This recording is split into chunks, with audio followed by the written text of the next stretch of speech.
What's up, everybody? Welcome back to another Welcome back. episode of the Card Hedge Podcast. Hey, listen, at least we don't go, hello. I kid. Jeff, if you're listening, I doubt you are. What's up, He everybody? probably listens. He probably listens to us. You know what? It'd be awfully, like, you would imagine that it'd be awfully hubristic of me to think that he listens, like that everybody but Lots of people listen. that is true. We do get a lot of love on the pod. All that matters, though, honestly, is Birdie listens. That's as long as Birdie is the greatest YouTuber of all time. that does not make YouTube videos. He doesn't need to make YouTube videos. Birdie will live. He's like Birdie from above the rim. You know what I mean? He's yeah. So he's all good, man. People do his dirty work. Shout out to Temple Bird, man. I love that guy. Yeah.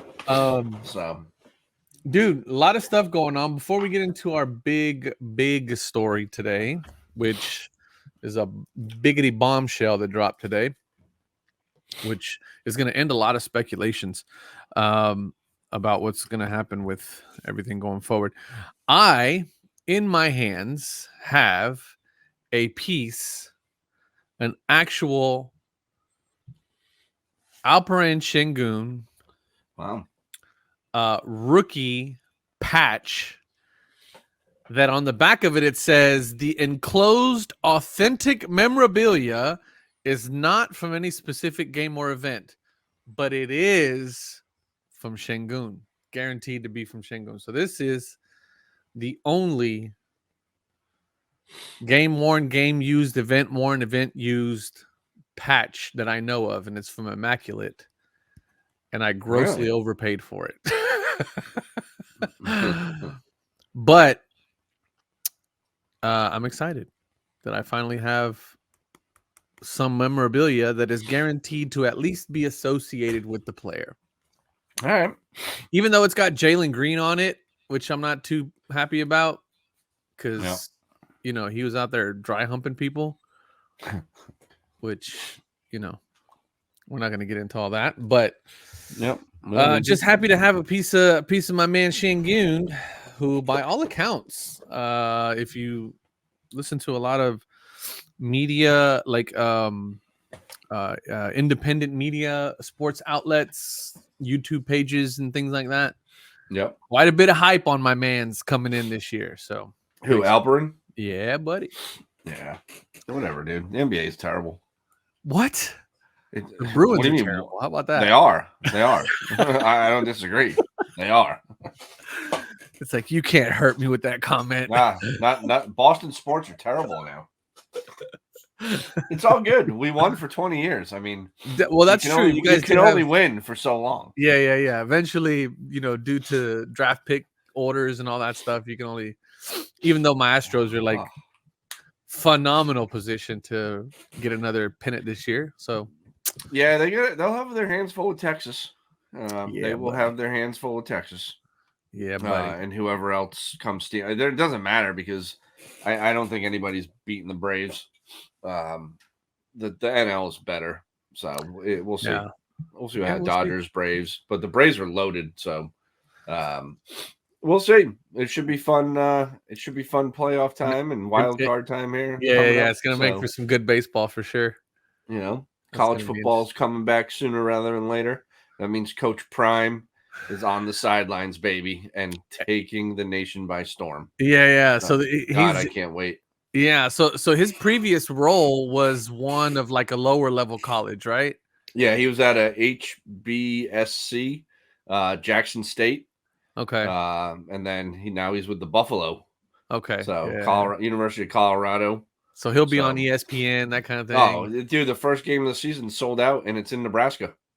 Oh wow, that's gonna be good. Yeah, it's gonna be it's gonna be awesome.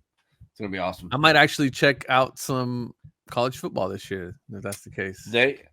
Yeah, we'll see. We'll see. I've got high hopes for Coach Prime in college Coach ball, Prime. man. I just like the way that he goes about business, man. Yeah, He's me like, too, man. no nonsense. Yep. He's like, I don't care about your traditions. I don't care about none of your nonsense that you got going on, all this hoopla that you guys are singing. I don't care about none of it. I'm here to win. And this is how we're going to win. Here's the thing. No one was better than him. Yeah, no, that's what I'm saying. So he's got a pedigree, right? He's got a pedigree, and then he talks the talk, and he walks the walk. You know what I mean? And hey, some people don't like him, but I like him more now as a coach than I did when he was with the stupid Cowboys and whatnot. You know, I liked him when he was with the 49ers and the Falcons. I just didn't like his stint with the Cowboys. But other than that, man, Prime is the man. So we'll see. I'm hopeful there. Yeah. But what else? What else been going on? You've been killing it on Arena Club, guy. I have. Sold another 2 just before the podcast, just before I jumped on here with you. Nice. 2 more. Nice. So, I mean, dude, the trade deals have been coming in. I mean, it's just, it's funny because I just did my video the other day or yesterday. Yep. And just kind of showing people like, hey, like, this isn't me like doing a commercial. This isn't, you know what I mean? Like, okay, yeah, no, I know. Yep. We have our relationship with Arena from the Card Hedge side. You and I have an agreement with Arena where they've given us some credits to take the marketplace. Credit means free, people. Like I saw some of the comments. Oh my god, dude, I'm like, come on, fellas. Yeah. You've only said it 300 times. Exactly. Yeah, that's what I was like. Well, I've said it on several other, but yes, we got free submission credits for free that were given to us. Yep. And then we sent in cards and we've taken, in an effort to take the marketplace through its test right. But so I did the video yesterday just kind of showing what has been happening over the last 7 days, all of the transactions that have happened, like what I've sold, but more importantly, what I've traded. And today I think I made kind of like the type of trade that I think Arena is going to be the most like powerful for. And that's that Kobe, that, by all intents and purposes is a pretty decent card. Prism Kobe base. It's a base Prism Kobe base. But for somebody who's a big, right? Correct.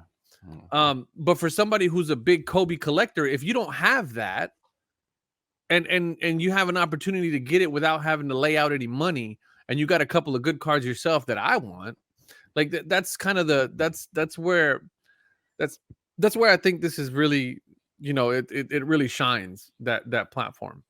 And so, yeah, man, I did the video the other day, and then I got so many DMs from people that are like, oh man, you guys are doing commercials now for Arena and blah, blah, blah, this, that, and other. And I'm like, did you really? Oh shit. Yeah, man. Nice. Yeah. I got so many emails and messages from people. It's like, hey bro, like I get what you're saying, but if you don't, if this isn't what you want, then okay, then it's not what you want, man. Move around. Right? Like, but I have cards in my collection that I don't care about. I also have slabs in my collection, which, by the way, they don't charge you to send your slabs over there. Yep. So, like, if you got PSA, SGC, CGC, if you have slabbed up cards that you want to send over there, they'll put them on your platform in your showroom for free. There's no charge for that.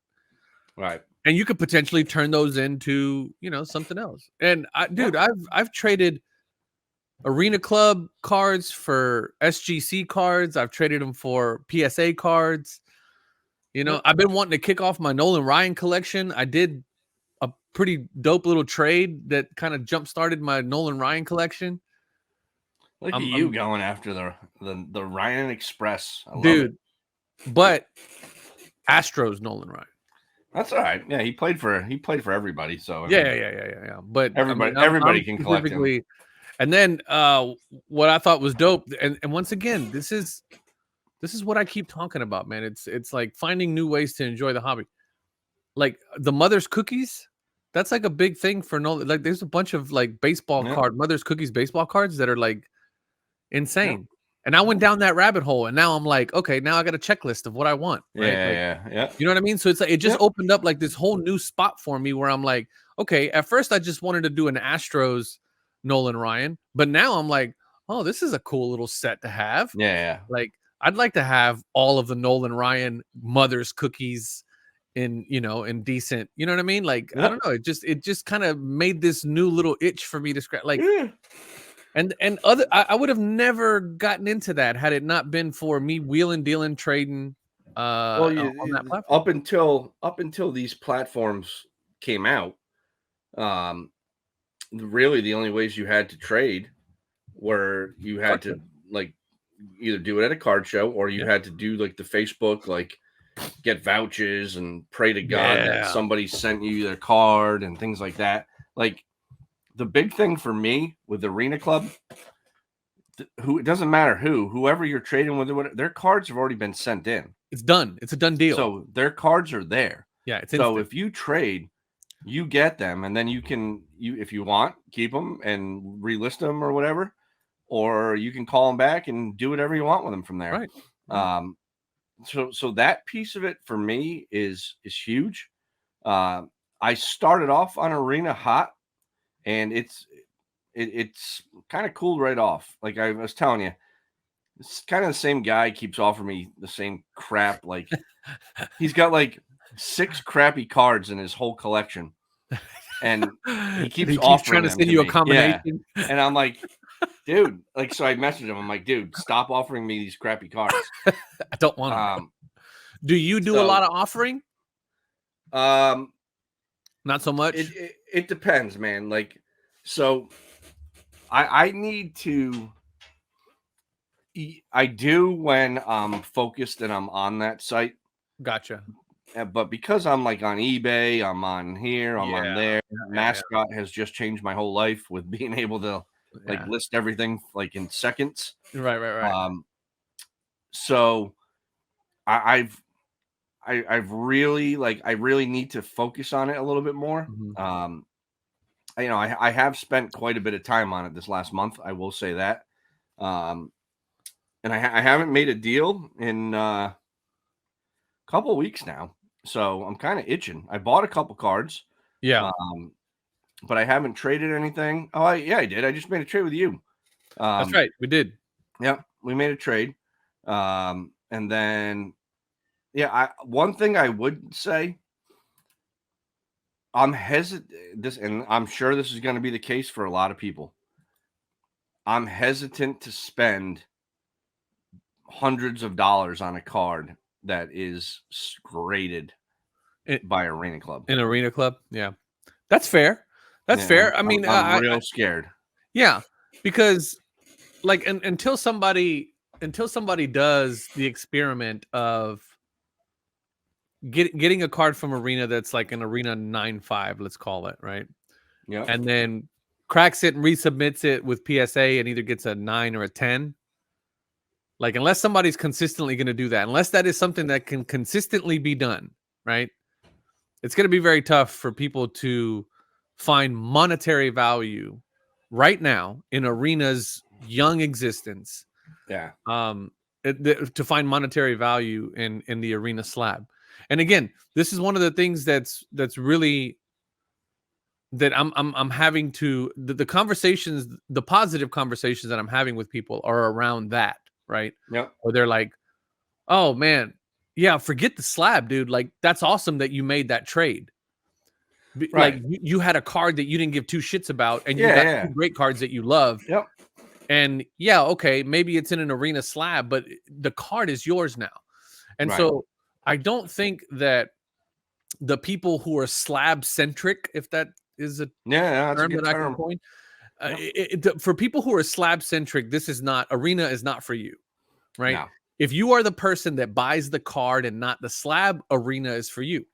And if you're just bored with like the way of like the monotony of like eBay, like there's more to life than eBay. Yeah. Right. Yeah. So, anyway, I've had a positive experience. I like I said, I don't have a problem spending up to a certain amount right now on an Arena slab. especially if I can see the grading, like when I look at the grading report, if I like what I see.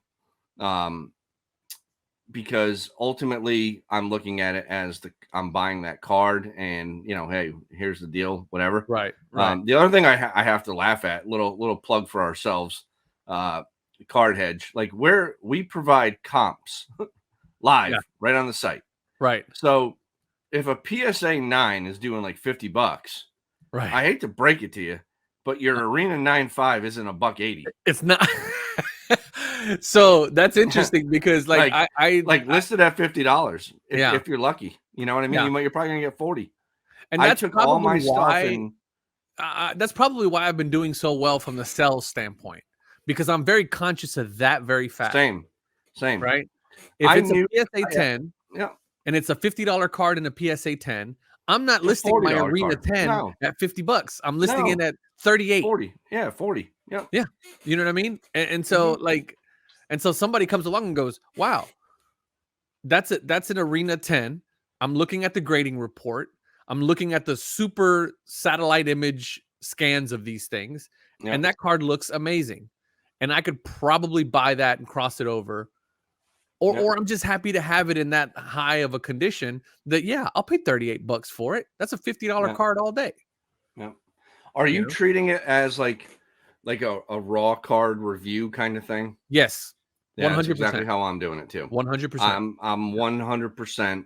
And again, I think there's some validation to back up that thought with the grading report that they provide. Yes, absolutely. Because then you can see, you can say, all right, you know what? Like, all right, you're getting like these like legit measurements. And if PSA is grading within their standards that they posted on their old website, which is then right. Then you know what you should get, right? Yep. Now you should know, if you called that card home and sent it to SGC, what you should get. So there's options there. I wonder if it's not my company, so I don't care what they do. Yeah. I wonder if there's a cheaper way for them to do it than encapsulating these cards. But again, that's not for me to. I don't. So that was, believe it or not, that is one of the things somebody, and I posted, if you don't follow me on Instagram already, at Retro Who Breaks, I posted the last trade that I did, which was the Kobe Prism for the Jordan Hollow and the PSA 9 John Morant, where he's dunking over Kevin Love. Yeah. Which, by the way, I've been wanting that card in my collection for the longest. The Luminous? The Luminous, right? The Chronicles, or whatever. Chronicles, Luminous. John Morant Chronicles. I want that one, and I still want a John Morant Young Dolph card, but I'm not paying. You need to get a John Morant Silver Prism, bro. Dude, they're still cheap enough. No, they're still in the thousands, dude. I'm not paying for that. They're like really? $2,000 still. Or am I going crazy? You keep talking, I'll look. Okay. I kind of lost my train of thought there. The slabbing. So somebody in my comments actually asked that. PSA 9s are $100 for a silver. Yep. What about a 10? $514. Ooh, that's still kind of high though, man. I wouldn't pay $514 for that. No, I wouldn't either. The 200 price point isn't too bad. What's a SGC 9.5 going for? $100. $100 for SGC 9.5? No. Huh. There hasn't been a sale in a while. Last one was $239. I gotta look. I'll look while you're talking. And an SGC 9.5, yeah. So operationally, it makes a lot of sense for them to not slab the card, in my opinion, unless somebody recalls it. And that was one of the questions that someone posted that somewhere. Yeah, it was on my Instagram. Somebody asked that exact question, and I think somebody may have asked that question also on the YouTube video. But that was one of the things that I had originally when I had talked to the folks over at Arena, and we were talking price points, and I was just kind of giving them my opinions. Like they were just asking my opinion. And I said, I don't know how operationally what you guys got going on in terms of overhead and all that stuff, but whatever you guys got to do to stay at a $5 price point is what you guys need to do, right? Like that is the point of entry where people will feel comfortable. They'll check you out.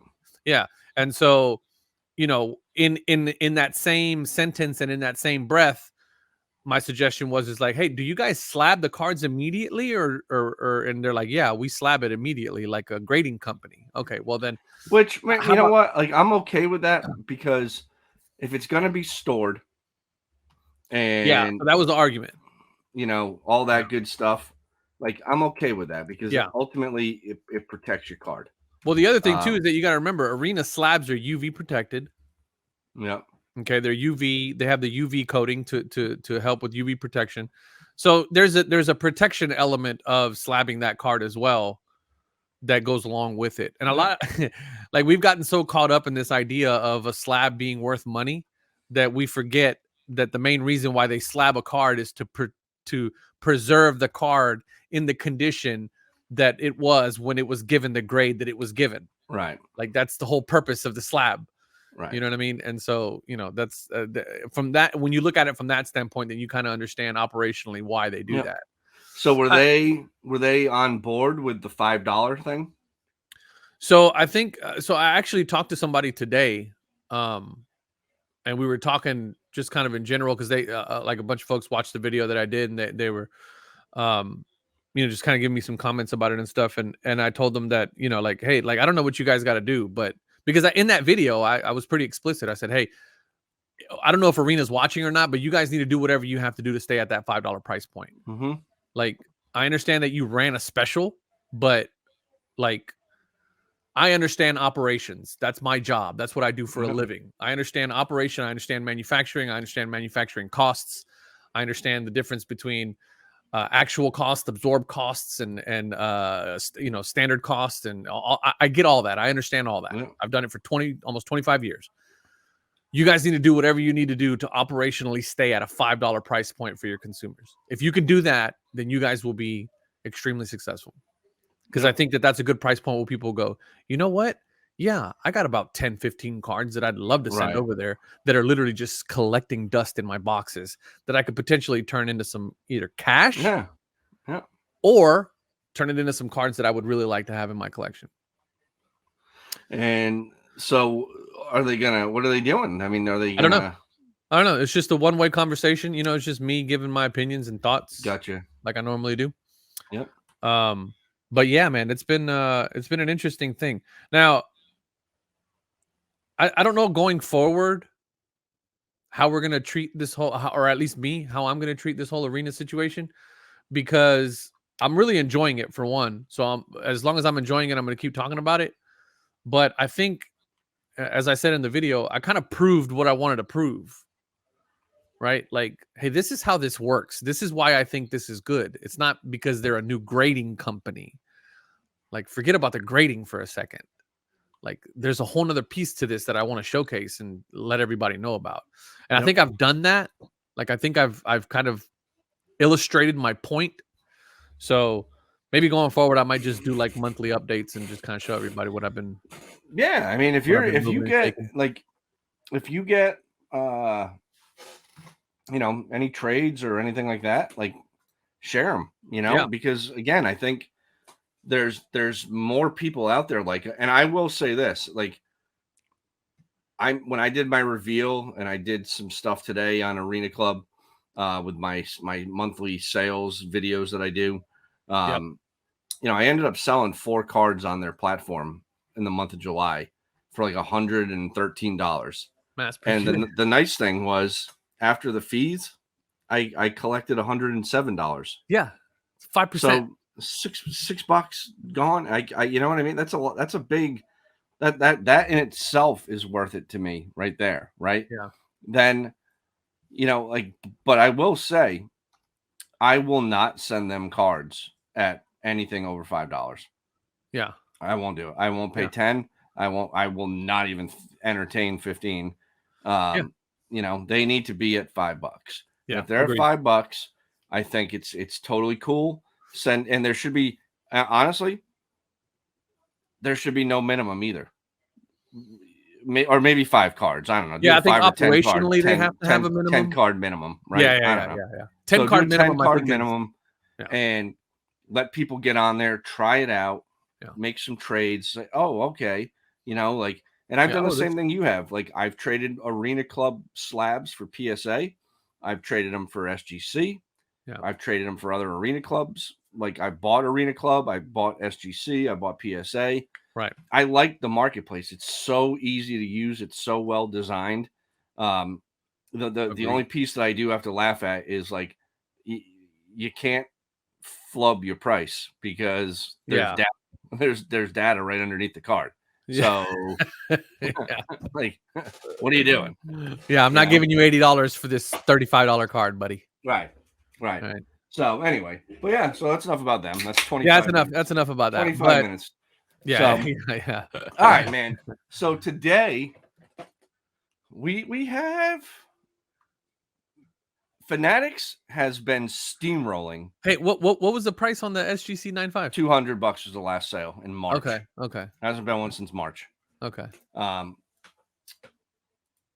So Fanatics has been steamrolling the sports card space over the last, I don't know what, 6 months. Yeah, I'd say about 6 months. Yeah. You know, like they've really gotten aggressive. You know, they got their licenses.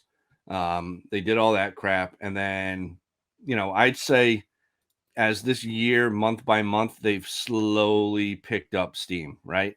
Yeah. And now they're a full-blown freight train on the run. Yeah.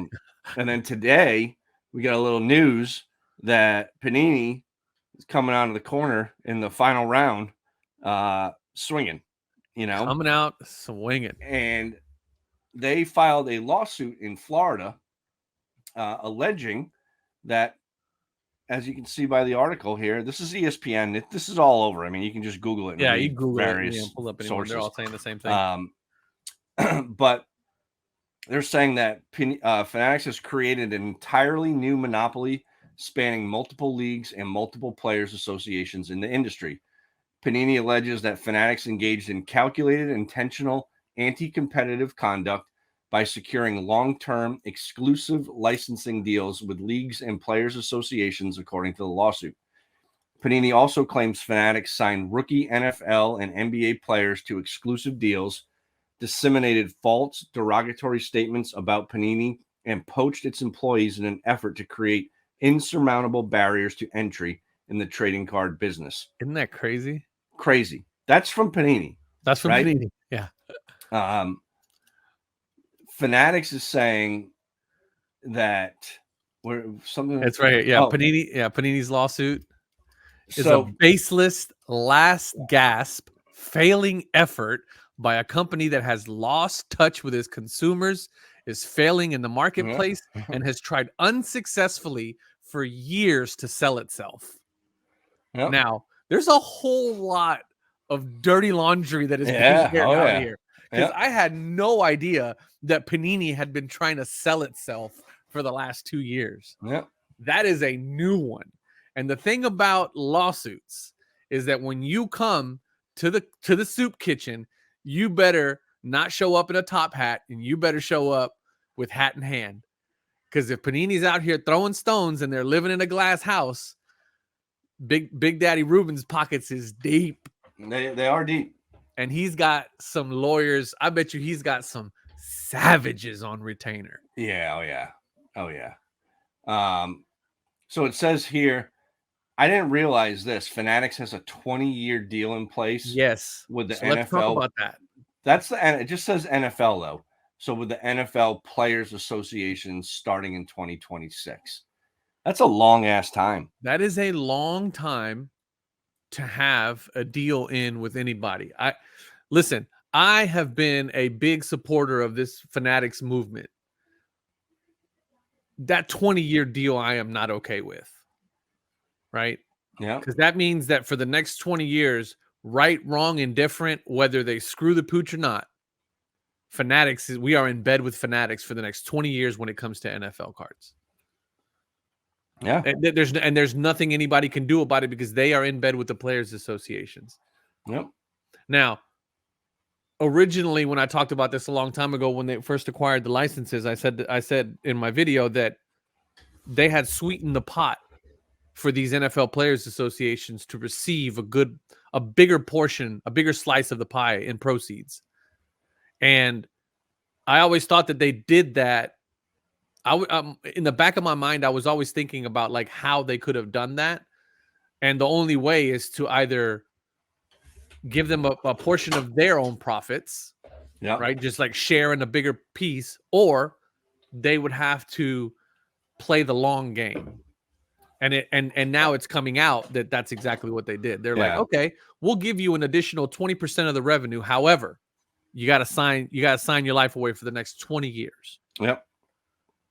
And that's what they did with the NFL. Now, it doesn't say, you're right, it doesn't say it did it with the NBA, but so it also says here, Panini also alleges that Fanatics CEO Michael Rubin, former part owner of the 76ers and Devils, approached Panini in May 2023 to threaten that Fanatics would no longer supply Panini with any jerseys for Panini to offer to consumers as elements of its trading cards. Where do you see that? Where do you see that? Keep scrolling down. And would not stop its pressure campaign against Panini and continue to sign exclusive deals with players. Oh, so much dirt being unfolded here. I love it. So that's Panini alleges that Fanatics has been raiding its employees and induced some employees to come to Fanatics by threatening them with not working in the industry ever again once Panini's licenses expired, unless those employees committed immediately to join Fanatics. Panini also claimed Fanatics told players, agents, players associations, and employees that Panini would be incapable of performing for them, will be out of business soon, and lacks the money to pay them. So here's the deal. I don't think Panini's wrong in their lawsuit. They're done. So unless somehow they get this judge or however this works, right? I don't know if it goes to trial or there's going to be a set. My guess is they're doing this to up the price of a buyout. That's my guess. This is because they know they don't have shit. And Fanatics is probably offering them 50 cents on the dollar. And they're saying, no, we want $1 on $1. So this is their last leverage play of like, hey, you're going to pay us what you paid Topps and we'll go away. So that's my guess. I'm with you. So this to me sounds like a negotiation gone bad. Yep. Right? Yep. So Panini was trying to sell itself. Fanatics says, hey, we're a buyer. We'll buy you guys out. Okay, let's come to the table. Let's negotiate in good faith. By the way, I know a lot of lawyer terms now. I've been watching Suits on Netflix for the last 2 weeks. Me too. How badass is that show? It popped up and I was like, oh, what's this? I can't stop watching. I can't stop watching. Yeah, me and the wife. We've been watching. What season are you on? I just finished up season 2. I'm going into season 3. All right, I just started season 3. Okay, yeah. Dude, okay. Dude, Harvey Specter's my hero. Oh, he's my everything. He's my entire spirit animal. Yep. How hot is Meghan Markle? First of all, yo, dude. So second of all, in our group chat, I was gonna text that the other night. Yeah. And then I get sidetracked because she's so hot. Listen, and I was like, so get this. So me and the wife were watching, right? And then I go, where do I know her from, baby? Yeah, I'm like, damn, she's hot. How do I know her? I've never watched this show. And then she looks at me, she goes, you dumbass, that's Meghan Markle. And I'm like, really? Yeah, and then I looked at her again, I go, oh shit, that is Meghan Markle.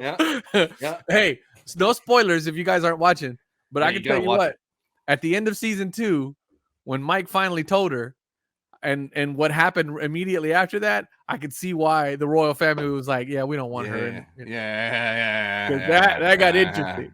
I was like, oh, okay. Anyway. Cue the R. Kelly music. Yeah. My mind's telling me no, but my body's telling me yes. Oh my God. Anyway, moving on. So what that sounds like, this whole I don't see nothing wrong. All right, listen. With a little bumpy grind. Sorry. We're gonna get pulled off. We're gonna get demonetized.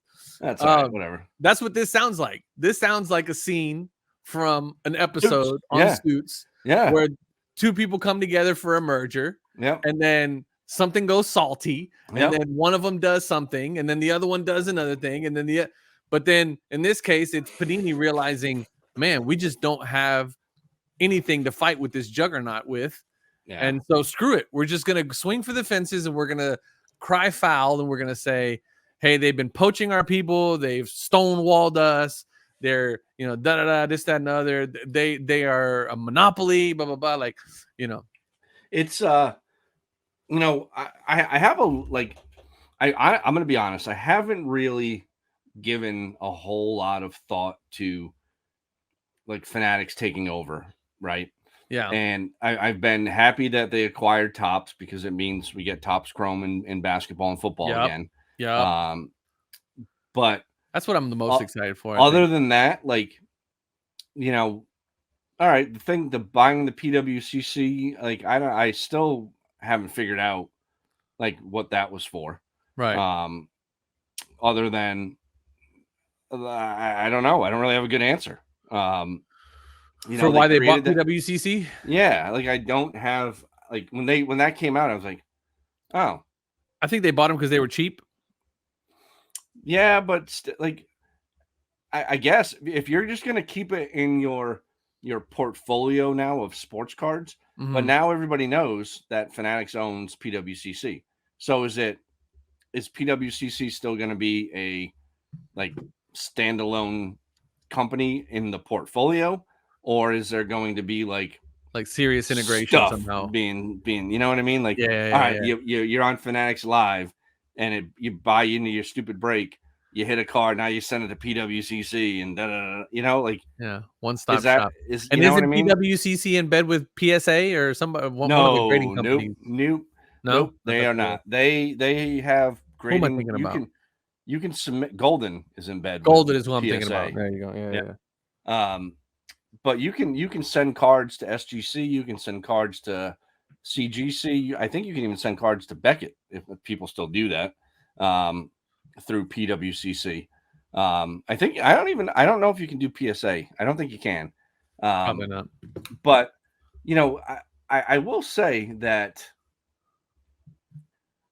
it does. Like when I think about this, it does scare me that one company is going to be in control of everything. Yeah. That scares me because again, this is not, we're not supposed to have monopolies, right? America, there's all these, anytime something happens when there's a merger and this and that, the government steps in and breaks shit up. Yep. So it's like the sports card industry for whatever is like immune. Like it's like it doesn't exist. Yeah. And you've tied in, and like I did read something the other day too about like how this is all like a big ploy to get gambling like mainstream America. Like they want gambling like everywhere. Really? Fanatics is a piece of that pie because Fanatics is a big piece of that. Yeah. So it'll be interesting to see. Like I don't have any proof of that or anything like that. I saw that on an article I was reading somewhere. It kind of didn't make a lot of sense to me because I didn't really understand how they would do that when you're buying packs of cards. But hey kid, here's your John Morant Prism. Go go take it over there to the window and throw 3 large on the Bulls tonight. You know what I mean? Yeah, exactly. But like it's like a funnel. Like how is that a funnel? No, I'm with you. I'm a little concerned about new stuff. It'll be interesting, right? Yeah. But for like the stuff you and I kind of partake in, 90s vintage. You do a little bit more. You have some more modern stuff than I do. But like for the most part, I don't really think they affect me too much because the stuff I like to buy and collect has already been it's done. They can't, you know what I mean? So I'm confident that like the only product that I care about is hoops. Right? So I'm confident that being that hoops is such a staple, that hoops is going to stick around. I don't think they're doing anything with hoops. They're probably going to continue that. They have to. That's an OG. That is exactly. That's an OG. That is a you know, it is a retail. It is the way for them to continue to perpetuate the hobby, because that is the low price point option that you can get kids in with. You can get, you know, it's the first card for the rookies in their uniforms. Like there's so many. It's like a Topps. Yeah. Right. Yeah. It's the basketball version of Topps, like top paper. And so I don't think that's going anywhere. So it's because of that I'm a little less nervous. But what makes me nervous now is this 20-year deal that they signed with the NFL. Now I'm curious to see how long of a deal they signed with the NBA. And how long of a deal did they sign with the MLB? That the MLB decided to leave Topps since 1952. Right. So it's like the incentive had to be big for them to do that, which is going to be money. But at the same time, though, going back to our newfound legal experience, I have to assume there was discussions about, like, with the MLB that, like, listen, we're buying Topps. It's a done deal. You know, just sign. We're going to pay you more. Whatever. I think it was the opposite. You do? I think the deal was struck with the players' associations first. It was. I think it was. Yeah. And then afterwards, it was like, hey, listen, Topps, after 2026, you got no license, bucko. Yeah. So good luck with this. Right? You're going to be like, what else does that's true. I think it did go down like that. Yeah, that's how it went down, right? And they strong-armed them. Yeah. And so that's what Panini's now saying, is that, like, hey, you guys strong-armed them. And then there was always these rumors going on about how Fanatics bought the printing company out in Dallas that prints everybody's cards. Yeah, they like did. Literally bought the whole thing. They bought both of them. There's two companies, I think. There's two companies, right? Well, so one main one, which is the one in Dallas, and then there's another one. I forget where the other one's at. Houston. No, I don't think there's one in Houston. I just wanted to say that. Oh, I know there's one in Dallas because they were putting up job listings for some of the positions. You should apply. On the Fanatics website. They couldn't afford me, buddy. You never know. They could not afford me unless Papa Ruben's listening. Yeah, which I doubt it, but whatever. Yeah, so I mean, it'll be interesting to see. I mean, ultimately, again, like I said, I think it's a last ditch effort. Yeah, for Panini to grab a little cash and before they exit. I don't see Michael Rubin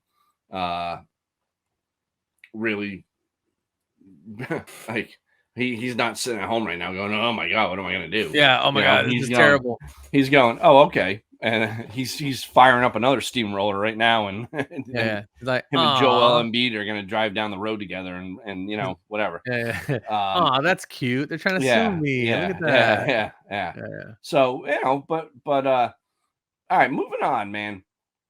We got like 17 minutes left. We've been kicking some serious ass at Card Hedge. And we never really spend a little bit of extended time talking about ourselves, but I think there's some things that people need to hear. We've got upwards of 10 people now loading cards into our database at 24 hours a day.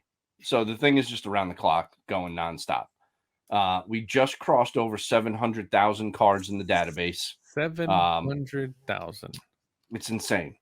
And we are just it's moving like nobody's business, right?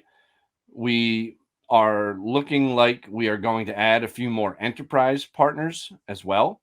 So as far as that end, other sites and apps that people are using, the data is coming from us. Yeah, you'll start seeing, just like on Arena, powered by Card Hedge. That's going to start becoming a little more prevalent. And then River just released on Instagram this morning. I think it was this morning or yesterday. Little beta version, little reel of the AI chat feature we have coming out, which is sick. You know, that piece alone, I think, is such a cool like addition to the site and the app and once it's ready, where you can start searching for things and get answers right there, like in a second.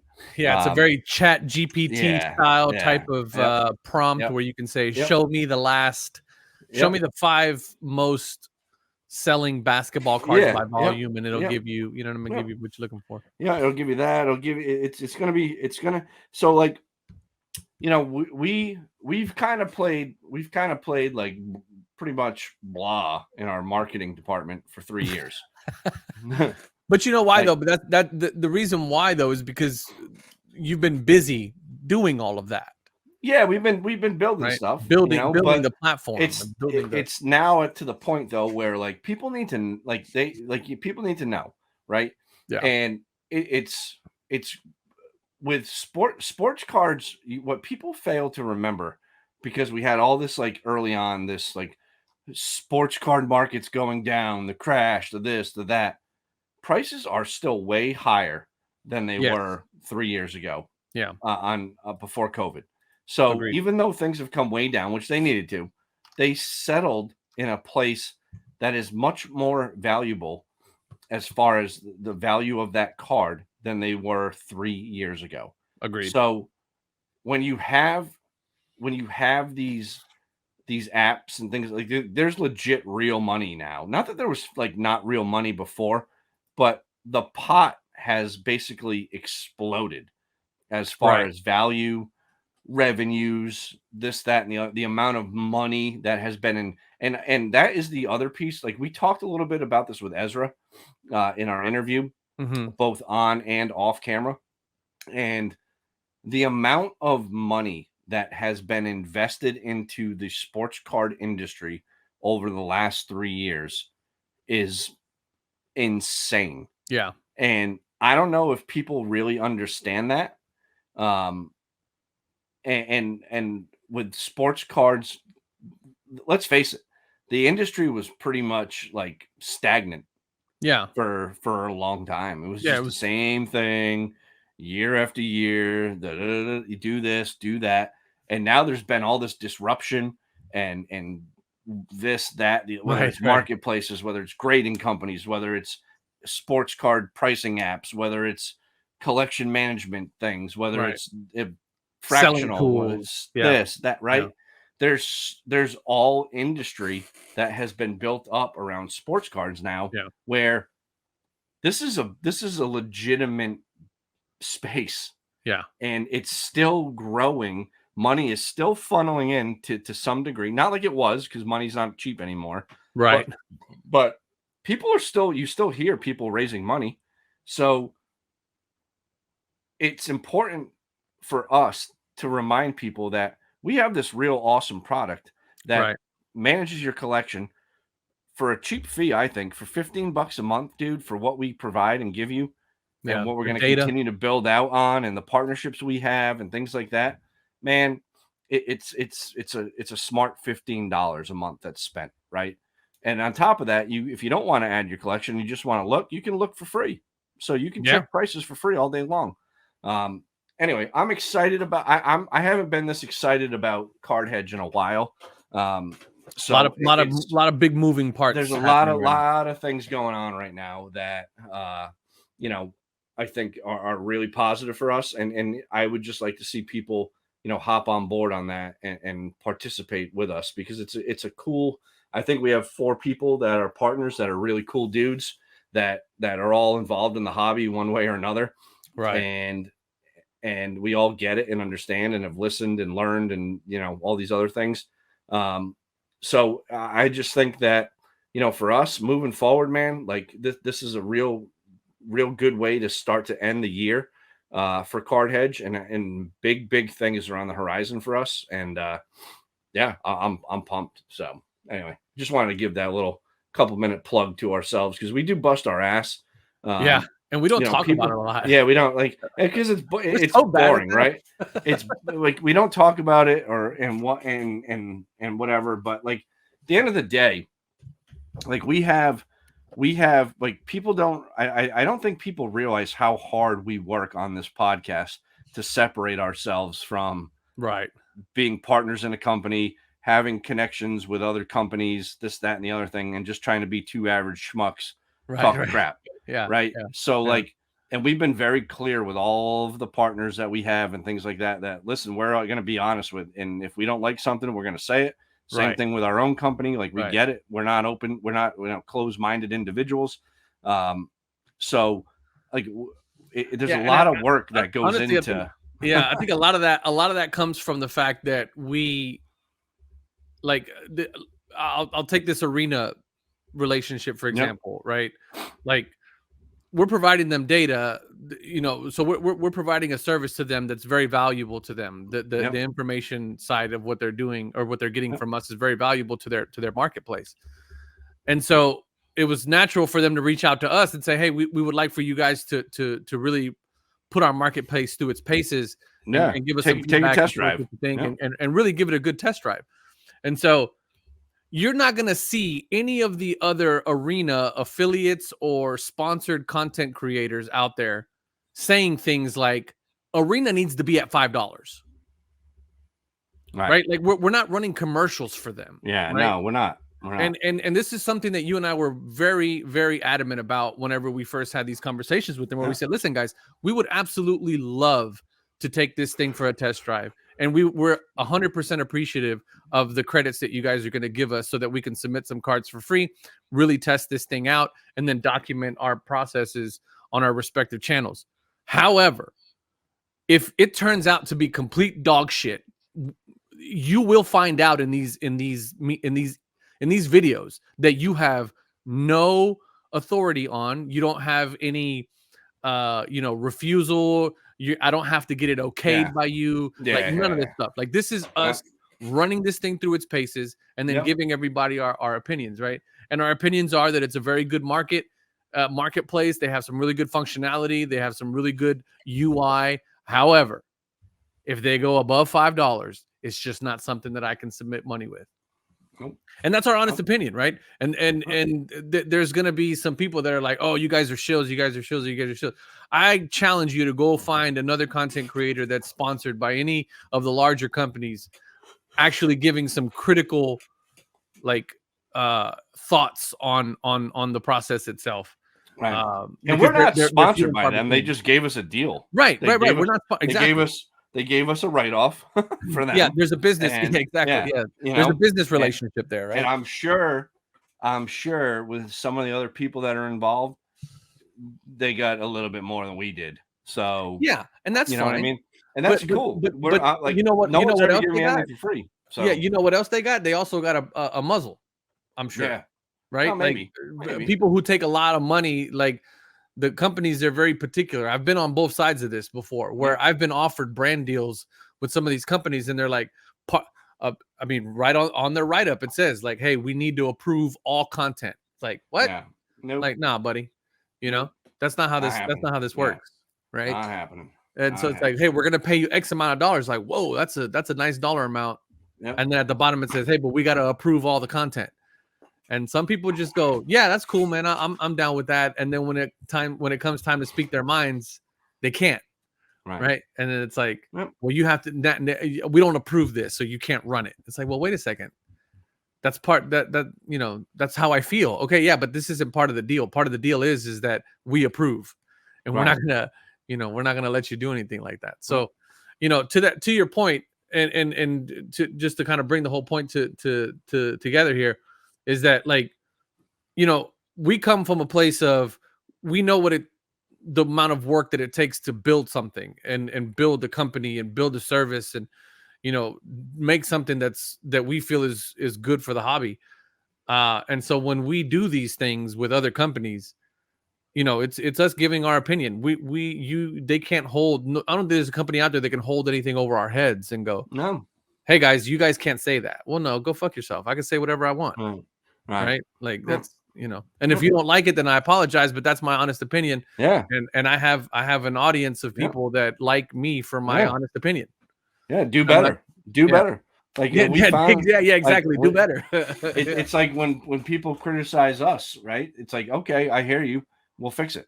It's not, oh, I'm sorry, go try somewhere else. No, because I want you to stay on our platform. So we fix it. And usually we fix it pretty quick. But it's just interesting. I have to say, like, I posted the other day on my page, like the community post there, about like what are some other channels people watch, and a lot of it, like, all right, there was like I think there was like 3 or 4 out of all of the things that were posted that I had never heard of, and I subscribed to their channels just to I like to hear what's going on, like market research content, and they're good channels. They're similar to me, so I like it, right? Yeah. Like, I don't want to listen to like negativity and stupid crap. You know what I mean? Like, I want to listen to like collector journeys. I want to listen to like factual information. Those are the things I want to listen to. I'm not really into the whatever that goes on out there. I get it. It's entertainment.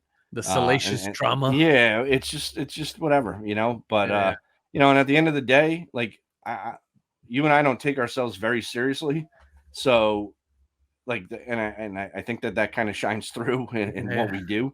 But because there are people that like this has become their life, their livelihood. Rick from Red Deer and their YouTube channel is like their freaking their thing. You know what I mean? Like, that's who I am. And they're at the National, like, that's me right there. Oh my God, there's so and so from YouTube. Like, what? Huh? Yeah. Who cares? Anyway. All right, man. Well, listen.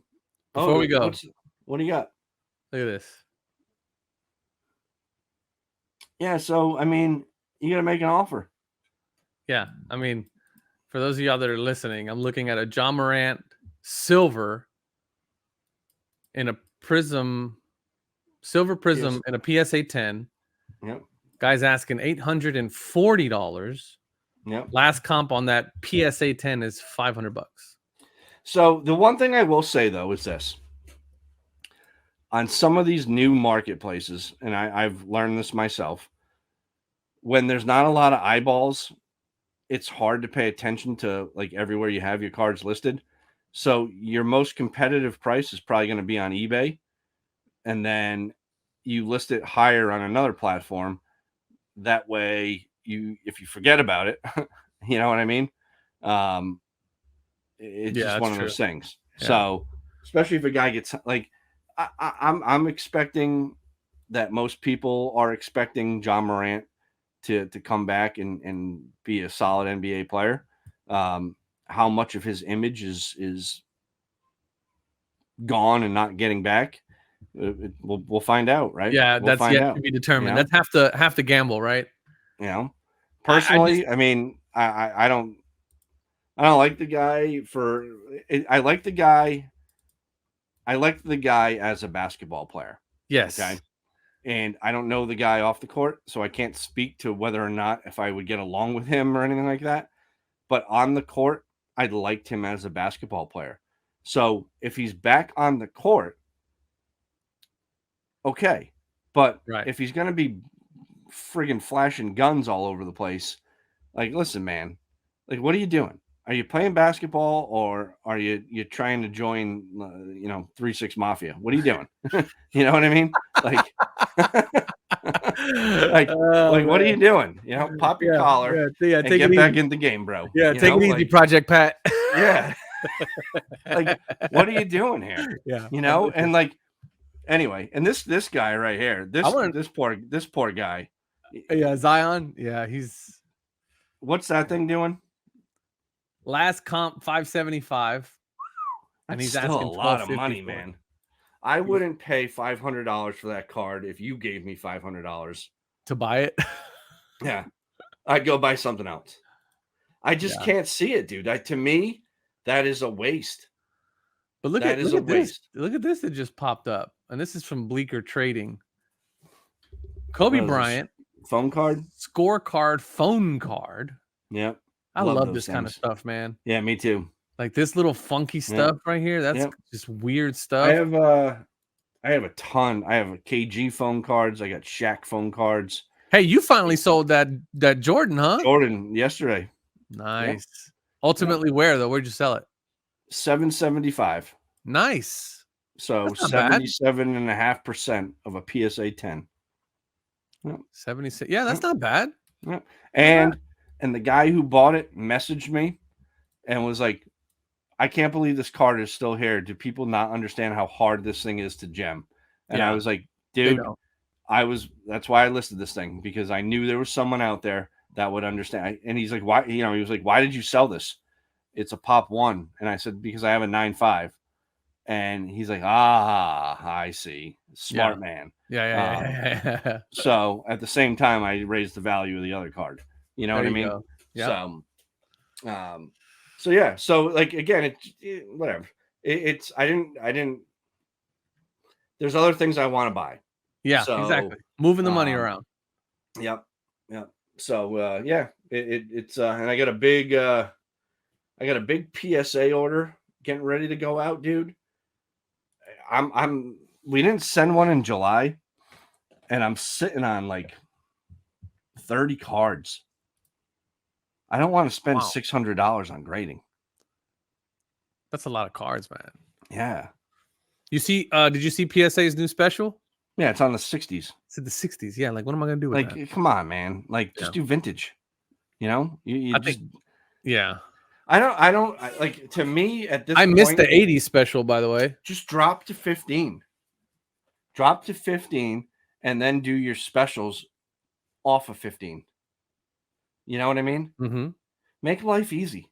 They have no reason to, though. They're grading 1 million cards.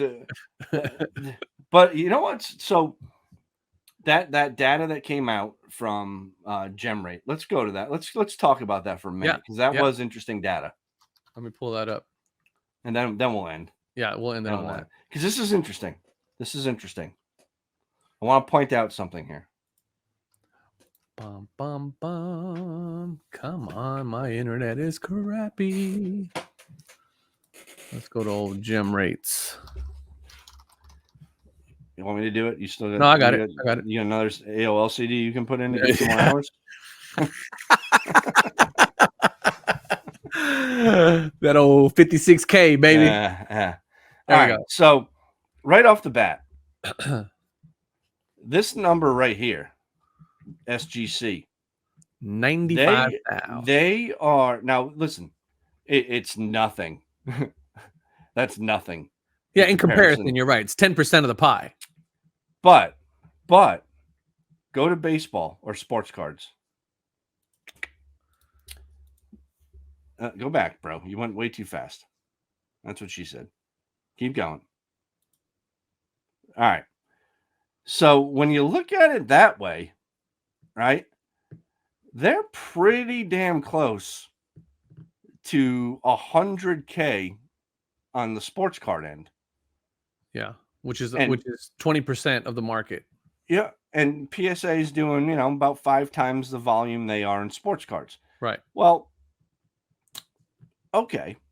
Now nobody is touching PSA in their trading card, the TGC, right? Go back, right. Go, keep going. It ain't happening. So hold on. Everybody says CGC is this world leader. Go back, guy. Look at that. They're 10xing them. Yeah. Yeah. But right? I think that's because PSA brings in the most money for their slab. I mean, there's no other. I know. Look, that's what I'm saying. Like here's what's interesting. Here's what's interesting, and I just realized this. Now, so our buddy Jay mentioned these numbers the other day, and he was like, "Hey man, you should do a video on this. They did 1 million cards," and I'm like, "Yeah, they've been doing that for the last year. Like, they always do 1 million." And I told him, I was like, if you think that that's news, buddy, like you're stuck in 2021. Like they've been doing this for a while, Like there's a reason why I stopped doing the weekly updates, because it was the same thing every week. Like there's nothing new here. However, so the overall graded number was 1 million for the month of July, up 4% month over month, and up 4% year over year. So what that means is that this time last year, They were doing 4% less, so they've gained some market share overall. However, when you look at sports cards by themselves, pull out TCG. Month over month, PSA is at a 17% drop and a 25% drop year over year. So, this resurgence of TCG coming in and non-sports coming in. The other thing it's showing you too there, Broheim, is SGC's got all the data they need. $9. Yeah, facts. But that's not, for them, that's not going to matter. But what do you mean? Yeah, they're not. I mean, they're not going to care. Why would they drop? They have no incentive to drop price. Who? SGC. They're not going to get nowhere near this. Go back to the next one. So they don't need to be at the million. No, I know they don't be at the million. I know they don't. Go to the next one before I fly to Dallas and fight you. This number, if they drop to $9, they're consistently grading over 100,000 cards a month in sports cards.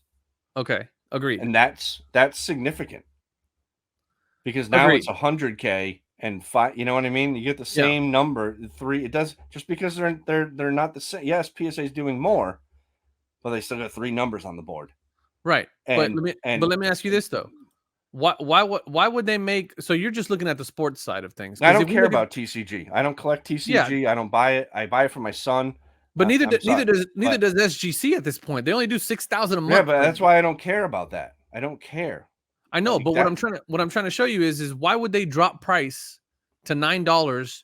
Because that positive 76 and that 95K is due to specials they're running on baseball with Topps and Bowman at $9. But they didn't run a special in July, did they? They've been running specials all year, bro. They've been at $9 on Topps and Bowman since it came out.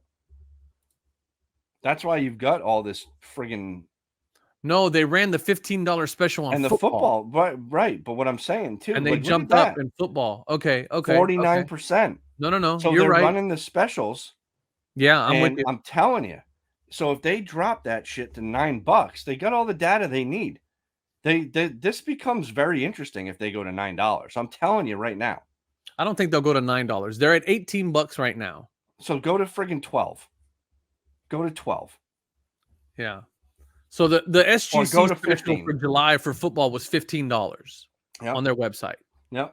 And then now you can run specials at $12. I'm telling you right now, this SGC, they are. I'm going to just say it because it's the overall opinion. They are not going to supplant PSA, right? No, of course not. I think everybody agrees with that. They are clearly a profitable business because they wouldn't be around. 100% agree. Yeah. Okay.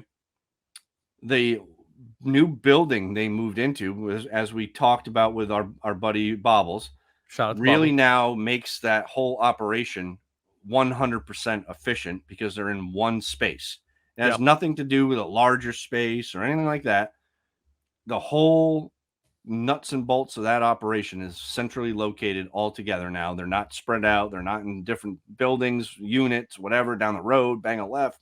They're all in the same goddamn building. Right. That speeds up an already fast machine, right? You can turn over more volume. They are the perception on SGC in the last 3 years has changed. The needle has moved for them to the positive versus the negative more than any of the other grading companies out there. And I'm telling you right now, if they were smart, they would get aggressive and they would drop that price and they would start going after things. And because there's a real opportunity for them. Didn't they just say the other day that there's a big announcement coming? I don't know. I can't keep up with all the announcements. Yeah, I think they tweeted the other day, or Peter might have said something that there's a big announcement coming in the next couple of weeks or something. I'm really hoping that it's. I mean, I'm with you, man. Listen, I do not disagree with anything that you're saying. I think you're 100% right. I mean, dude, what other, like, if you sell SGC consistently, like I have over the last 3 years, like I know how to price them exactly how they need to be priced. I get the cards back quick. I put them on eBay or whatever, and they sell. Sometimes something sits there a little longer because it's a rarer parallel or whatnot, but ultimately I get what I want. And we move on. And again, I just think that while they're playing the uphill game, they're the underdog, right? Yep. And you just got to be appealing. And at $15 or less, they're much more appealing than that's like saying if a Ferrari is $100,000 and Honda puts the Accord out there at 99.5, right? Huh? What? Right. You know what I mean? So, like, you know what I'm saying? Like, yep, agreed. Like, yeah. And again, I'm just gonna I want to end on this because I've been very critical of SGC, but I'm critical of them because I feel like I've supported them for so long that like I own a portion of their goddamn company. I feel the same way. Like, so I through all the highs and lows and speed bumps and shit talking and everything else along the way, right? Like they have continued to chug along and they have become more and more and more accepted. Prices have gotten better and better and better on the resale end. Right. And you can't knock that. Of all the dude, BGS flat out lost their company during COVID. They're dead. They're dead. They're out in the perfect storm. They got their beacon on. They're getting man overboard. The Coast Guard's out looking for them. They can't find them because it's 70-foot friggin' seas. Mark Wahlberg's doing his thing. Like this Luca patch RPA. I will forever love you, my darling. And he goes underwater holding the BGS slab up in the air like this. That's very dramatic. It is, but it's the truth. It's the truth. And CGC, they've had like they have like if you put up a checklist, right? They've got all they check the boxes. They've just had so many changes in a year. Like they've changed. They went from green to like the really nice label. Yeah. Then they charge you $5. Now they're changing again. Now it's like, what are you doing? Yeah. Like, yeah. They gotta like that. There's no stability there. That show's gotta like now they gotta just man the waters and do their thing because again, like I was looking at this the other day, and like I'll show you exactly what I did. I happened to look up, and on my little display of baseball crap and whatever I have this Field of Dreams. Yeah, you know, it's not an expensive card by any means, but like I'm looking at it and I'm like, how the hell is this slab not more in demand than what it is? Right. Like this, because we've all argued that they have the best acrylic in the game. It's hands untouchable. Down. It's untouchable. It's so clean looking. It's like this is how you want your card displayed right here. Right. This slab. This is money. But again, I think a lot of changes. You know, and again, when you go back to the almighty dollar, I just think there's still room for SGC to drop a few bucks and really take some market share. Because so the guy Adam who does the podcast with me, shout out to Gertz, the professor. We've all talked. If SGC drops their price to 15 or lower, they're done submitting to PSA. Yeah, their submissions all go back to SGC. I know a ton of people like that. I'm one of them. So that's out there. Like we send hundreds of cards a month to PSA. Hundreds of cards. I say hundreds, right? Like it's not like a big number. It's still hundreds of cards going to Florida versus, you know, yeah. And people were okay with the resale value of SGC.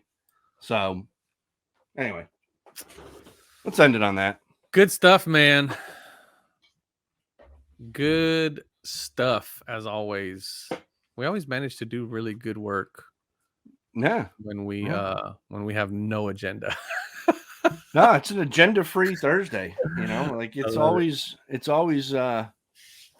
the hobby always gives us stuff to talk about. So. That is true. And today was a monster with that the lawsuit. Yeah. Good stuff. So all right. Well, thanks everybody for watching. As always, we appreciate y'all. Leave us a like or a comment, share. What's the other one?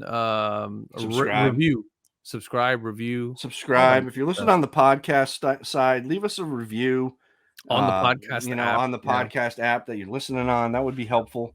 You know what I realized? You are on Spotify and we are not. Yeah, I'm everywhere. I'm on like 13 different platforms. Yeah, I need to figure out how to do that because I'll tell you offline. Yeah, I might have to switch off of SoundCloud. Yeah, I found a better one. Yeah. Go to whatever you're using. I'll tell you, Big Papa. Yeah. All right. Well, thanks everybody for watching, listening. We love y'all. We'll catch you guys next week on next episode. As always, peace.